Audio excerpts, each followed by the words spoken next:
V tomto videu vám představíme bezplatný deník obchodníka. Propojíme deník s burzou BitGet a podíváme se na rozhraní. Traders Diary je bezplatná online služba pro analýzu obchodů. Pomáhá obchodníkům sledovat obchodní výsledky, identifikovat chyby a zlepšovat jejich strategii. Co Traders Diaries umí? Automatický import dat z populárních burz, podrobná analýza transakcí, zisky a ztráty, statistiky nástrojů, času, strategií a mnoho dalšího. Pohodlné rozhraní pro psaní poznámek a komentářů k transakcím. Jak se připojit?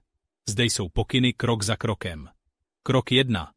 Vytvořte nebo se přihlaste ke svému účtu BitGet. Pokud nemáte účet, zaregistrujte se na oficiálních stránkách. Dokončete proces ověření a aktivujte svůj profil. Krok 2. Vytvořte klíče API na BitGet.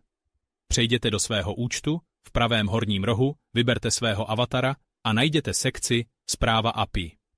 Vytvořte nové API, například s názvem CS Scalp. Potvrďte vytvoření API klíče e-mailem nebo dvoufaktorovou autentizací. Uložte klíče, jak je budete potřebovat pro další krok. Krok 3. Připojte svůj deník k BitGet.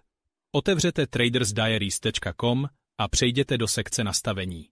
Vyberte BitGet ze seznamu podporovaných burz, zadejte klíč API, tajný klíč a heslo.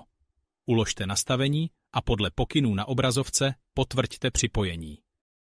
Po úspěšném připojení se v deníku objeví informace z vašeho účtu na burze a uvidíte zisk a ztráta pro každý obchod.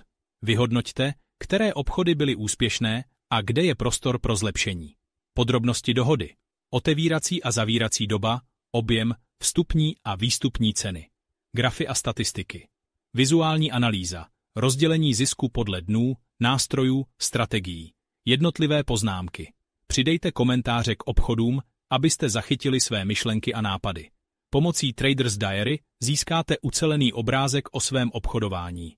Budete schopni identifikovat slabá místa a zaměřit se na zlepšování svých výsledků. Svůj deník si můžete zdarma zaregistrovat pomocí QR kódu nebo odkazu v popisu.